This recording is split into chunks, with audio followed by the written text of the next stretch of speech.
Hola, buenas tardes. Vamos a continuar con nuestro tema de suspensión. Posiblemente lo termine hoy para el día jueves tener una clase virtual, pero donde ustedes estén presentes también. ¿Sí? Nos quedamos en la suspensión definitiva, los requisitos que debe tener la resolución interlocutoria. Es una resolución de suspensión definitiva, se le conoce también como interlocutoria. Entre que se dicta la sentencia definitiva en el juicio de amparo, en el cuaderno verde, donde se determina la constitucionalidad o inconstitucionalidad del acto reclamado. Aquella donde se niega, se concede o se sobresee. ¿Sí? Esa. Antes que nada, pues bueno, deseo que estén bien, que se encuentren bien, que no tengamos ningún caso de contagio, que estén gozando de plena salud, que estén bien, que tengan ganas de seguir estudiando y que pues este medio que es raro, que es diferente a como lo veníamos haciendo, pues sacarle el mejor provecho que se pueda. De eso se trata, de ir avanzando y de ir pues utilizando los medios que tenemos para continuar con esto que no se puede detener. Sí, la vida fluye, continúa y nada se detiene. Nos cuesta mucho trabajo cuando padecemos o sufrimos alguna pérdida, nos cuesta mucho trabajo entender eso, que la vida continúa, que nada se detiene. Y bueno, estamos aquí y hay que seguirle. Tenemos de otra, sí, pero no es lo mejor. Somos seres humanos y también somos dinámicos, así de que hay que seguirle. Entonces, un saludo a todos con mucho cariño. Ya me lo terminamos. Empezamos junio hoy, precisamente. Nos quedan bien poquitas clases, pero con contenido. Entonces vamos a ir desahogándolo como debe ser. Decíamos lo último que vi en la anterior clase, lo que dice el artículo 146, la resolución que decía sobre la suspensión definitiva deberá contener, y ahí nos dice todo. Igualito que en una sentencia, lleva una parte de resultandos, otra de considerandos, y al último, pues los puntos resolutivos. En esos puntos resolutivos deberá expresarse claramente respecto de qué actos se concede o se niega la suspensión y respecto de qué autoridades. ¿Sí? Si se concede, dice la última línea de ese artículo 146, si se concede deberán precisarse los efectos para su estricto cumplimiento. ¿Sí? Las autoridades entonces quedan obligadas, se vinculan con esta resolución y quedan obligadas a dejar de hacer lo que estaban haciendo, a detenerse temporalmente, siempre temporalmente, porque no sabemos cuál vaya a ser la decisión final. ¿Sí? Entonces, eh, eh, dicho en palabras comunes, ¿qué te cuesta, autoridad, esperarte tantito a que se resuelva el juicio de amparo y entonces sí hacer las cosas con conocimiento de causa de que estás actuando correctamente? Mientras tanto, esté en entredicho tu actuación, mejor espérate tantito, no afectes al gobernado. En muchos casos el gobernado está allí, va a seguir estando allí. Se abre la materia penal que luego se nos van, ¿no? Pero ese fue un abuso de la suspensión en la materia penal, porque en muchos casos siempre se concede la suspensión, pero el individuo pues se nos puede fugar, ¿no? Eh, Más vale aquí corrió que aquí quedó. Bueno, dice el artículo 147 que en los casos en que la suspensión sea procedente, el órgano jurisdiccional deberá fijar la situación en que habrán de quedar las cosas y tomará las medidas pertinentes para conservar la materia del amparo hasta la terminación del juicio, pudiendo establecer condiciones de cuyo cumplimiento dependa el que la medida suspensional siga surtiendo sus efectos, ¿sí? Entonces, esas condiciones se conocen en el juicio de amparo como requisitos de efectividad. Esos requisitos de efectividad se ponen, se fijan, sobre todo cuando tenemos tercero interesado. Con el acto de autoridad le podemos estar causando un daño o un perjuicio, y entonces le vamos a fijar una garantía para poder cubrir esa reparación del daño o esos perjuicios que se le hubieran causado a ese tercero interesado, ¿sí? Generalmente se fija una garantía que se puede exhibir o que se puede cumplimentar de diferentes modos, con una hipoteca, con un billete de depósito, con un depósito en efectivo, si es una cantidad la que se determina. Y en la materia penal, bueno, les voy a poner, siempre que tengamos tercero interesado nos van a fijar una garantía, ¿sí? Por eso es necesario que la autoridad responsable, cuando rinde su informe previo, nos señale si hay una cuantía, qué es lo que se está discutiendo, qué es lo que se está peleando, y en su caso, a cuánto asciende el monto. Y yo les voy a poner el ejemplo de que salió en el periódico. No es que yo quiera exhibir a nadie, simplemente salió en el periódico y es de conocimiento de la mayoría. Cuando se perdió el tomógrafo que no aparecía, el detenido o uno de los detenidos interpone el amparo y pide la suspensión, y le fijan como garantía en primer momento 3,000 pesos, y luego llega la autoridad en el informe y le dice, oye, el costo del tomógrafo era de 13,400,053 pesos con 40 centavos, más o menos. No debiste fijar esa garantía. Y dice el juez, pues sí, efectivamente, con este dato que me das, esa garantía que yo señalé, pues era ridícula.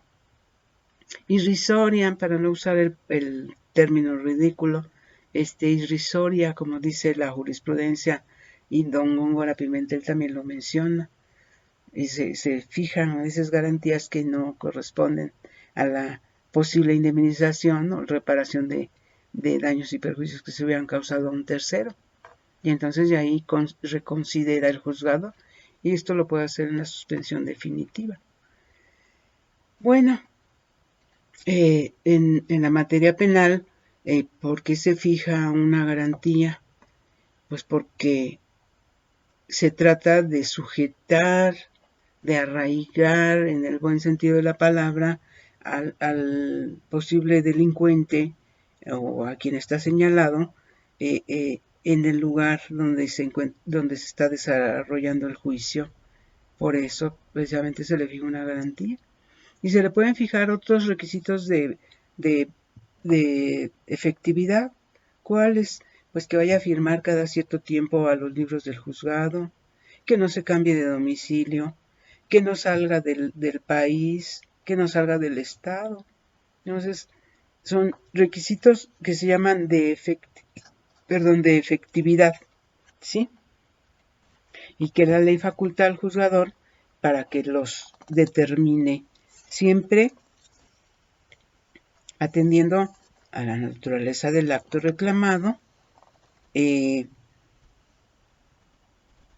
a ordenar que se mantengan nuestras suspensiones conservativas siempre, que se mantengan las cosas en el estado que actualmente guardan, hasta en tanto se resuelve sobre la suspensión definitiva. Es de mantener las cosas en el estado que se encuentran al momento de la interposición del amparo.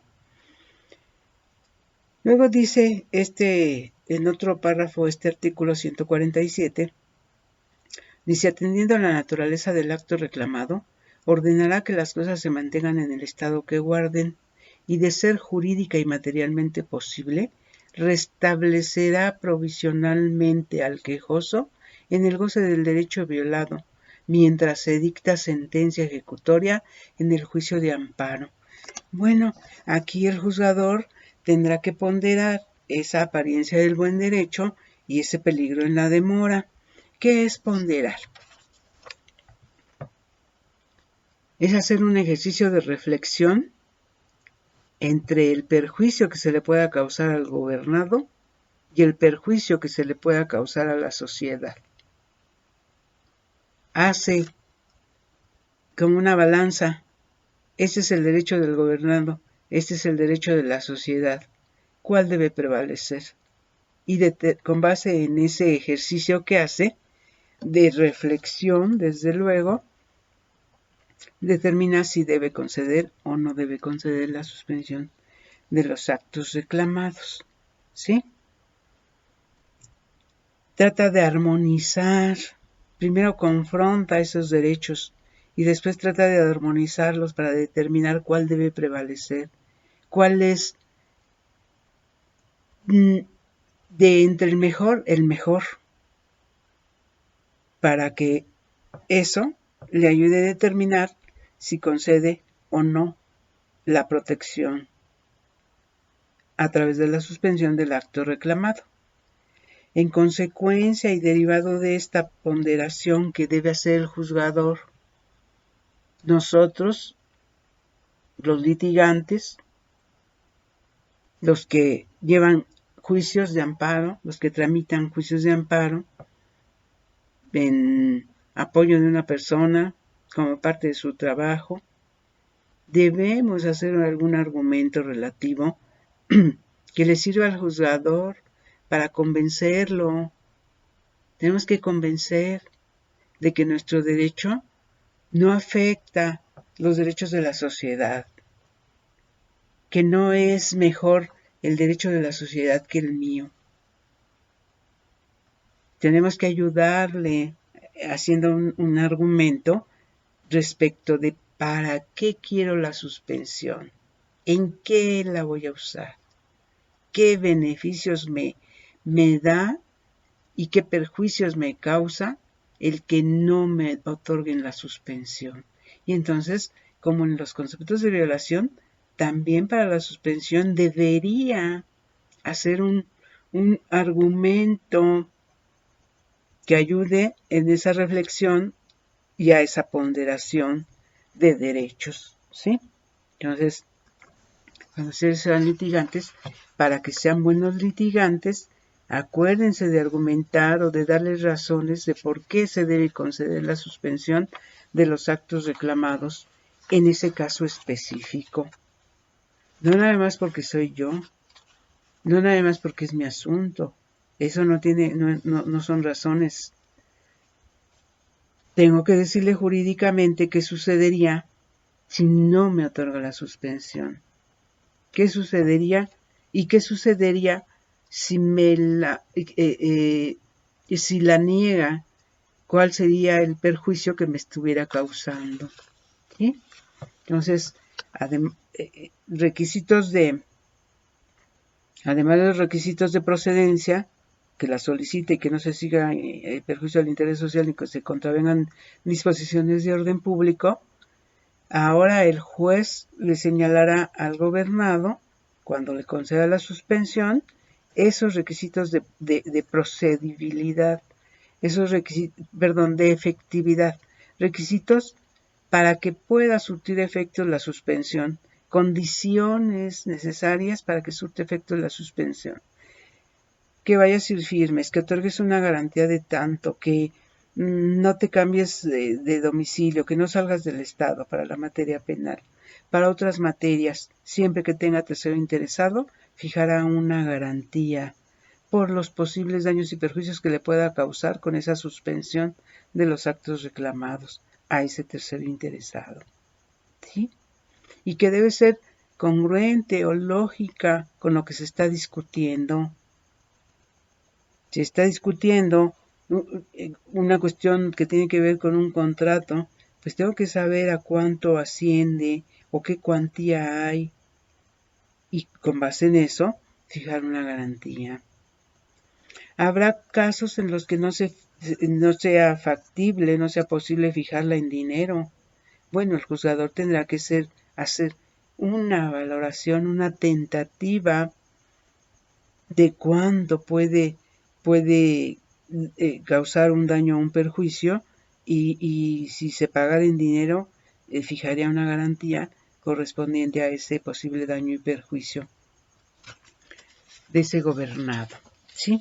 En el libro, en la página 215, ustedes van a encontrar estos requisitos de efectividad. Bueno, ¿qué más dirá la ley?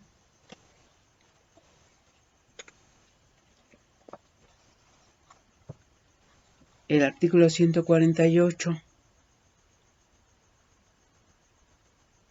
Bueno, antes, el artículo 147 que estaba yo leyendo, en el último párrafo señala: el órgano jurisdiccional tomará las medidas que estime necesarias para evitar que se defrauden los derechos de los menores o incapaces, en tanto se dicte sentencia definitiva en el juicio de amparo. Sí, cuando se trata de cuestiones, acuérdense ustedes que de un tiempo a esta parte se trata de proteger sobre todo a los menores y a los incapaces. Esas cuestiones se tienen que valorar por el juzgador, tiene que hacer algo al respecto, no puede tomarlo como un asunto común y corriente, no. Cuando estén en juego derechos de menores e incapaces, deberá ser un raciocinio, una exposición de por qué o de cómo está garantizando esos derechos de menores e incapaces. Artículo 148. En los juicios de amparo en que se reclame una norma general autoaplicativa, sin señalar un acto concreto de aplicación, la suspensión, a esto se le llama el efecto de la suspensión, será impedir los efectos y consecuencias de la norma en la esfera jurídica del gobernado, es decir, que de momento, a ese gobernado no se le aplique, ¿sí? Que si tenía que pagar una multa o pagar un impuesto en cantidades, en porcentajes tales, a él, por lo pronto, no se le aplique.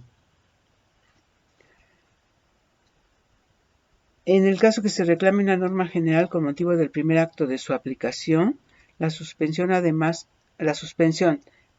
de los efectos establecidos en el párrafo anterior, se decretará en relación con los efectos y consecuencias subsecuentes del acto de aplicación. No solamente se va a decretar que no se le aplique la norma, sino que ese acto de aplicación quede paralizado temporalmente. La palabra clave en la suspensión es que es temporal.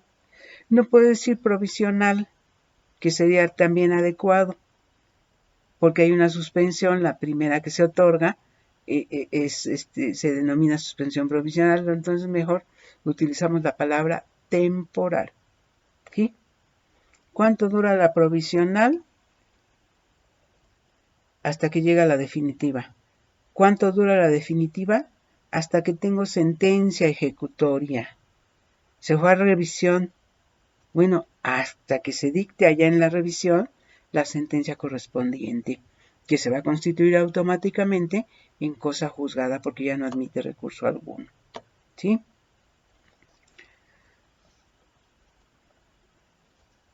Cuando por mandato expreso de una norma general o de alguna autoridad un particular tuviere o debiera tener intervención en la ejecución, en los efectos o consecuencias del acto reclamado, el efecto de la suspensión será que la autoridad responsable ordene a dicho particular la inmediata paralización de la ejecución de los efectos o las consecuencias de dicho acto, o en su caso, que tome las medidas pertinentes para el cumplimiento estricto de lo establecido en la resolución suspensional.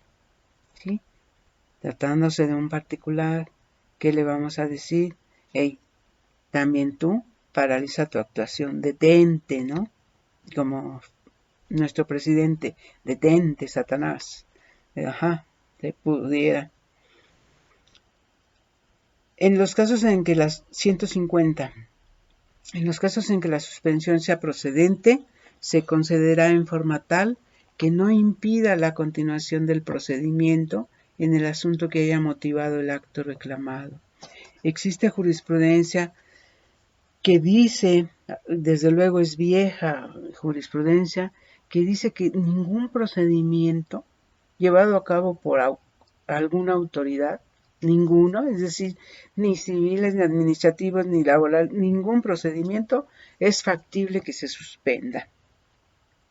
Bueno, ya cambió la visión de la Suprema Corte y dice, bueno, si con ese procedimiento llegan a consumarse las violaciones que está reclamando el gobernado, sí es posible que se suspenda la continuación de aquel procedimiento, ¿sí? Entonces, esto lo reconsidera, ya está aquí en la ley de amparo, dice, en los casos en que la suspensión sea procedente, se concederá en forma tal que no impida la continuación del procedimiento en el asunto que haya motivado el acto reclamado, hasta dictarse resolución firme en él. Perfecto, hasta ahí estamos bien. Sigue con aquella teoría. Y luego tiene un punto y coma y dice, a no ser que la continuación de dicho procedimiento deje irreparablemente consumado el daño o perjuicio que pueda ocasionarse al quejoso. Entonces aquí existe la posibilidad de que si un procedimiento se continúa y en él se están cometiendo graves daños a derechos sustantivos o alteraciones a derechos sustantivos, ese procedimiento sí puede paralizarse temporalmente. Todo es temporal. Todo es temporal. Me gustaría que las autoridades entendieran eso. Que como decía el ministro don Guillermo Ortiz Mayagoitia, a ver, autoridad, puedes tener detenidos a todas las personas que detengas alcoholizadas. ¿Tienes capacidad para eso? Piensa en Navidad, piensa en 15 de septiembre. ¿Las puedes tener a todas? ¿Por qué no hacemos esto? Si alguno de esas personas alcoholizadas y alguien interpone el amparo en su nombre y tú le dijiste que has detenido por 36 horas, el máximo en la infracción administrativa, y él ya cumplió 6, déjalo salir, como consecuencia de la suspensión, déjalo salir. Y si el amparo le es negado o sobreseído, entonces tú quedas facultada para requerir a que vaya a cumplir las horas que le faltan. Porque de otra manera vas a estar súper saturada de personas detenidas. ¿Puedes con tanto? No puedes con tanto. ¿Sí? Entonces, en algunos casos, que cuando se trate de procedimientos judiciales o jurisdiccionales, que puedan dejar o tener por consumadas o por recluidas, ya no combatibles, las violaciones y que causen un daño irreparable, sí puede paralizarse ese procedimiento, ¿sí? Busquen ustedes y verán que hay jurisprudencia que dice que los procedimientos de cualquier naturaleza no son susceptibles de suspensión. Pero con este párrafo de este artículo 150, evidentemente que da la posibilidad de que esos procedimientos sí puedan detenerse. Siempre va a ser provisionalmente, temporalmente, ¿sí? Cuando se promueve el amparo contra actos y resoluciones dictadas en un procedimiento de remate de inmuebles, la suspensión permitirá el curso del procedimiento hasta antes de que se ordene la escrituración y la entrega de los bienes al adjudicatario. Esto tiene que ver con una vieja jurisprudencia que habla de la última resolución tratándose de remates.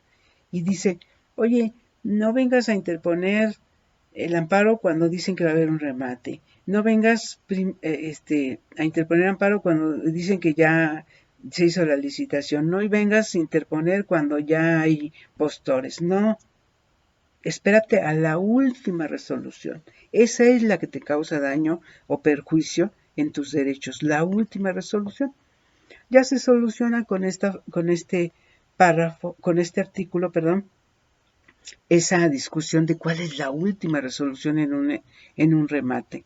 Ahora nos dice que debemos entender que la última resolución que se puede combatir es aquella que ordena la escrituración y la entrega de los bienes al adjudicatario. ¿Sí? Cuando se trate de remate de inmuebles.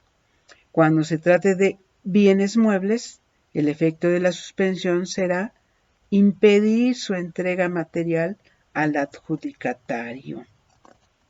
¿Sí? El 152 se refiere a la materia laboral, donde dice que si se trata de un laudo, pues vamos a conceder la suspensión únicamente por la parte en que no ponga en peligro de no poder subsistir al trabajador mientras se resuelve el juicio de amparo, en los cuales solo se suspenderá la ejecución en cuanto exceda de lo necesario para asegurar tal subsistencia. ¿Sí? Entonces ahí se hace una cuentita, cuánto puede durar el juicio, más o menos cuánto el ingreso del trabajador, y se trata de que se pueda cumplimentar ese laudo en esa parte reservada para la subsistencia del trabajador. Artículo 153. La resolución en que se niegue la suspensión definitiva deja expedita la facultad de la autoridad responsable para la ejecución del acto reclamado. Es decir, como en el sobreseimiento, puede seguir haciendo lo que estaba haciendo, ¿sí? Nada más que 3 meses después o 4 meses después. Bueno, como dicen algunos, pues ¿qué le urge a la autoridad, no? Afectar al gobernado. Entonces dice, de acuerdo con este artículo, la resolución en que se niegue la suspensión definitiva deja expedita la facultad de la autoridad responsable para la ejecución del acto reclamado, aunque se interponga recurso de revisión. Pero si con motivo del recurso se concede la suspensión, los efectos de esa concesión se van a echar para atrás, se retrotraen a la fecha del auto o interlocutoria, siempre que la naturaleza del acto lo permita. He ahí el problema. Tenemos que cuidar que la autoridad no ejecute a través de un mandamiento que viole la suspensión, lleve a cabo el acto reclamado, lo ejecuta, y entonces por un lado hace imposible que se retrotraigan los efectos de esa suspensión. ¿Sí? Luego aquí viene algo bien importante. Antes déjenme decirles, antes de leerles el 154, porque se merece este comentario, está el 155. El artículo 155 nos explica por qué es por separado y duplicado el incidente de suspensión, y nos dice: cuando se interponga recurso contra resoluciones dictadas en el incidente de suspensión, se remitirá el original al tribunal colegiado de circuito competente y se dejará el duplicado en poder del órgano jurisdiccional que conozca del amparo, sin perjuicio de que se siga actuando en el duplicado. ¿Sí? Se interpone el recurso, entonces yo envío el cuaderno original, digamos porque es por separado y duplicado, el cuadernillo original, rosa, se lo envío al tribunal colegiado para que él resuelva ese recurso, pero yo me quedo con el duplicado para seguir actuando en él, porque ¿qué puede venir en él? Pues que me exhiban una garantía que no la exhibieron oportunamente, pero me la exhiben después, que me pidan copias, que me pidan que reconsidere una actuación, algo que me soliciten, yo lo puedo actuar en el cuadernillo duplicado. Bueno, me regreso al 154. Y esto nos demuestra lo que yo les decía en la otra clase, que hasta moví la mano. Es así como mi mano, laxa, ¿no? Flexible, no laxa, flexible, ¿sí? La suspensión.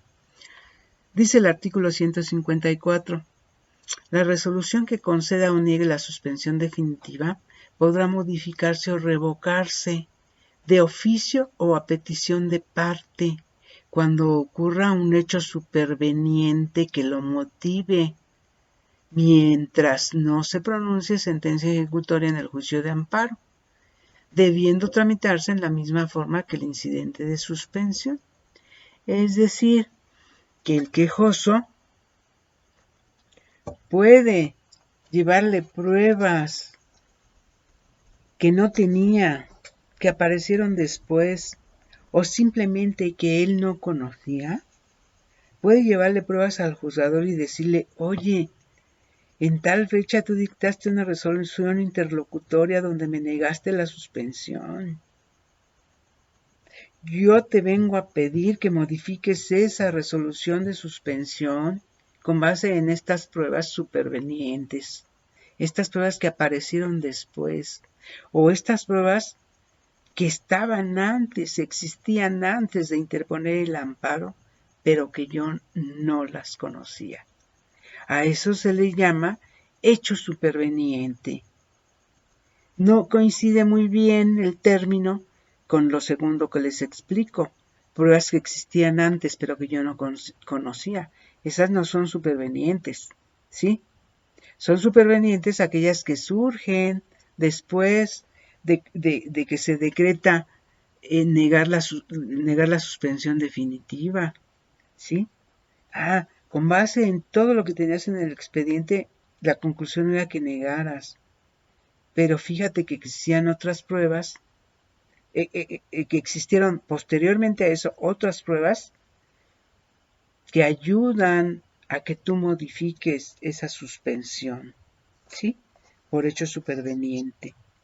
Pero la jurisprudencia y la ley también consideran como superveniente pruebas preexistentes, pero que yo no conocía. La condición es que yo las desconocía para poderlas aportar para la modificación de la suspensión definitiva. ¿Sí? ¿Cuándo lo puede hacer? Hasta antes de tener sentencia ejecutoria. ¿Sí? En cualquier momento que tenga conocimiento de que hay elementos de prueba que pueden hacer que el juzgador cambie su criterio, no que cambie su criterio, sino que con esas pruebas se acredite que debe concederse la suspensión del acto reclamado. ¿Sí? Bueno.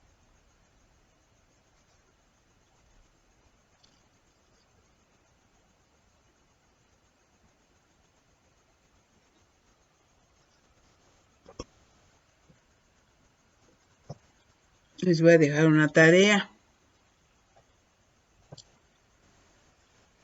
Me voy a regresar a otro artículo que dice que es cierto que le podemos poner requisitos de efectividad al gobernado, por ejemplo, que exhiba una garantía, ¿verdad? Pero también es cierto que la ley prevé que el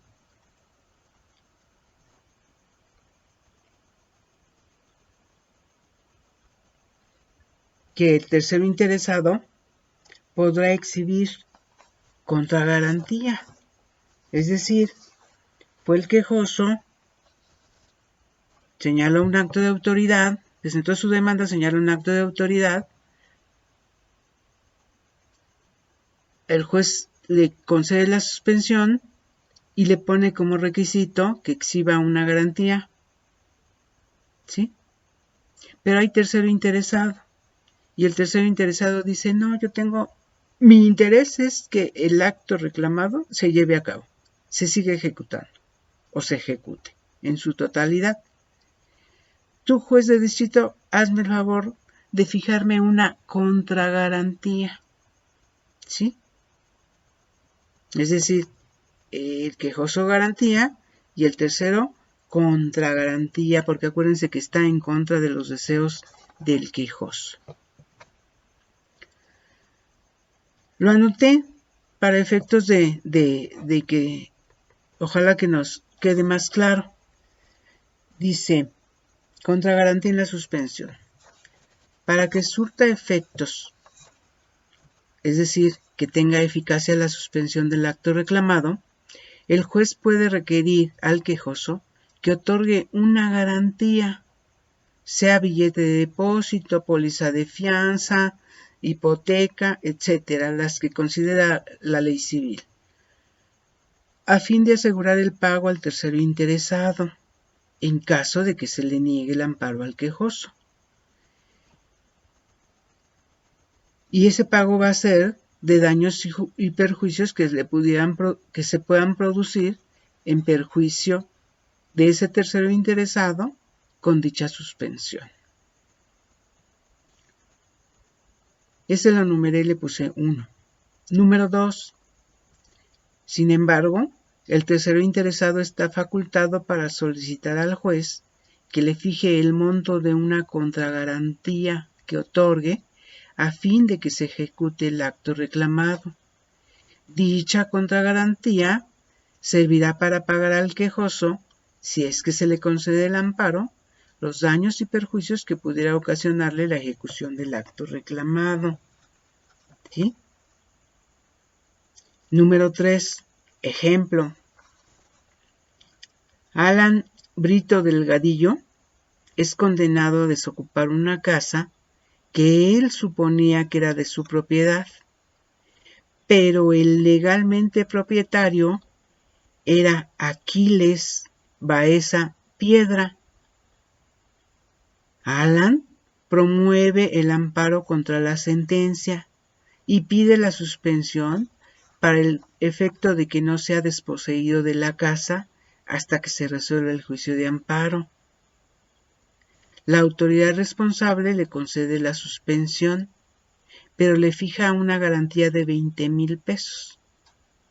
A su vez, Aquiles pide que no surte efectos esa suspensión y que de inmediato le sea entregada la posesión del inmueble. La autoridad jurisdiccional accede, pero le requiere una contragarantía de 40,000 pesos, ya que debe abarcar la cantidad garantizada por Alan, más los gastos de tramitación que hubiera realizado Alan, más una cantidad por los posibles daños y perjuicios que se le causen a Alan. ¿Sí? Entonces, garantía el quejoso contra garantía el tercero. ¿Sí? Hay más ejemplos. Me gustaría que, si ustedes saben de alguno, nos lo platiquen y nos mejoremos en cuanto a estas cuestiones. ¿Sí? Hay otro artículo que nos habla de la modificación o revocación de la suspensión. Y ahí vuelvo a hacer mi mano así, para que vean que es flexible. La suspensión nunca causa estado. Nunca es cosa juzgada. Nunca, nunca, nunca. No se dicta auto ejecutoria de la suspensión, pero para nada. ¿Sí? Maleable. Así, como una vara de bambú. La doblamos y la desdoblamos. Dice, cuando alguna autoridad responsable, 141, tenga su residencia fuera de la jurisdicción del órgano que conoce del amparo y no sea posible que rinda su informe previo con la debida oportunidad, por no haberse hecho uso de los medios a que se refiere el artículo anterior, se celebrará la audiencia incidental respecto del acto reclamado de las autoridades residentes en el lugar, a reserva de celebrar la que corresponda a las autoridades foráneas. La resolución dictada en la primera audiencia podrá modificarse o revocarse con vista de los nuevos informes. Esto me hace que yo aquí le señale que las audiencias incidentales no se difieren, se tienen que celebrar con lo que se tenga, porque es un incidente, y una característica de los incidentes es que sean breves y rápidos. Breves y rápidos, ¿sí? Entonces, si yo tengo autoridades foráneas y no tengo constancia de que fueron debidamente notificadas para que rindan su informe previo, entonces celebro la audiencia incidental con los informes de las autoridades que quedaron debidamente notificadas, ¿sí? Y voy a respecto de esas voy a decidir si concedo o si niego. Bueno, pero me faltan las autoridades foráneas. Cuando lleguen los informes de las autoridades foráneas o yo tenga las constancias de que quedaron debidamente notificadas, celebro, para eso debería haber fijado una fecha específica. Celebro la audiencia respecto de esas autoridades foráneas y el sentido de la resolución de suspensión puede cambiar, ¿sí? Dice, puede ser modificado o revocado con vista de los nuevos informes, ¿sí? Entonces ahí tenemos dos elementos. Las audiencias incidentales no se difieren, se celebran con lo que se tenga.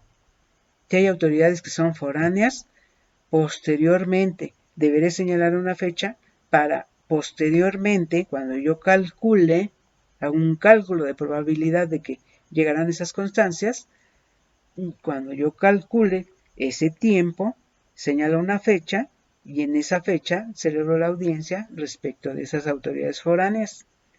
Y el resultado puede ser distinto, puede ser que yo modifique o revoque aquella primera resolución incidental, ¿sí? Y eso me demuestra que la suspensión es flexible.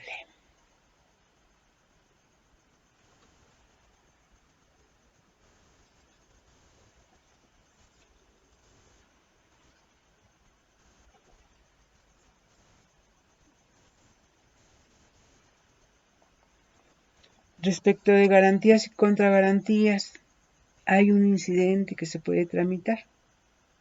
Lo señala el artículo 156. Cuando se trata de hacer efectiva la responsabilidad proveniente de las garantías y contragarantías que se otorguen con motivo de la suspensión, se tramitará ante el órgano jurisdiccional que conozca de ella un incidente en los términos previstos por esta ley. Dentro de los 6 meses siguientes, categóricamente 6 meses siguientes, al día en que surta efectos la notificación a las partes de la resolución que en definitiva ponga fin al juicio de amparo. De no presentarse la reclamación dentro de ese plazo, previa vista a las partes, se procederá a la devolución o cancelación, en su caso, de la garantía o contragarantía. Y agrega, no se quedan en despoblado, no se quedan desprotegidos. Dice, sin perjuicio de que puede exigirse dicha responsabilidad ante autoridad judicial competente. Es decir, estabas en un juicio, en un juicio donde se dictaron ciertos actos con motivos de los cuales te veniste al amparo.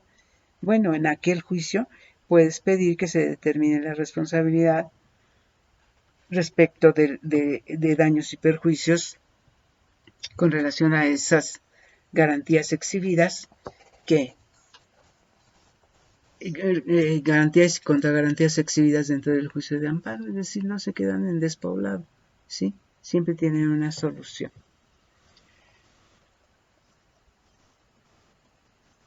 Tarea, y se los voy a reiterar por escrito. A partir del artículo 159, pero específicamente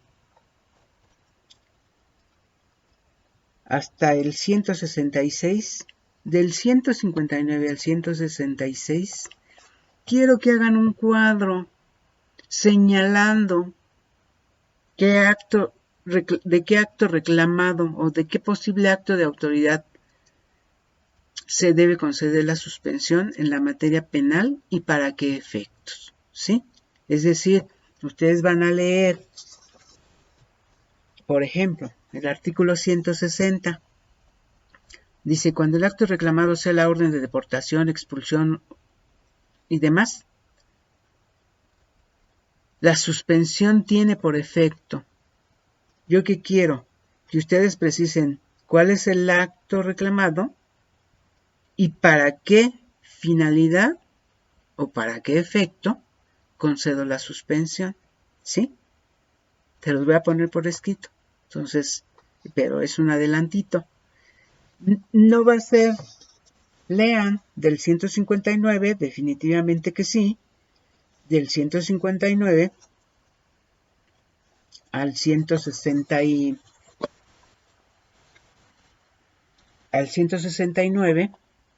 10 artículos, pero de esos 10 artículos son 6 los que tratan específicamente ciertos actos dictados en la materia penal que tienen que ver con la libertad, la vida, la integridad física, ciertos actos, sobre todo con la libertad, de autoridad que pueden surgir de la materia penal y sus efectos. ¿Sí? Es lo que yo quiero, que me señalen con vista en cada artículo qué acto y para qué concedería la suspensión. ¿Sí? En un cuadrito. Bien que lo pueden hacer. Y les sirve de repaso. ¿Sí? Bueno, la próxima clase pues la vamos a hacer en vivo para que ustedes me pregunten muchas cosas derivadas de los registros que les di, derivadas de las lecturas de esta exposición, que ojalá y la estén entendiendo. Me daría mucho gusto saber que sí. Nos vemos pronto. Sigan bien, cuídense mucho. No crean que porque es la nueva normalidad todo pasó. Si fuera normalidad no tendría que ser nueva, sería lo cotidiano, ¿no? Entonces, pero pues así le pusieron. Sigan teniendo cuidado, por favor. Cuídense mucho. Los quiero mucho.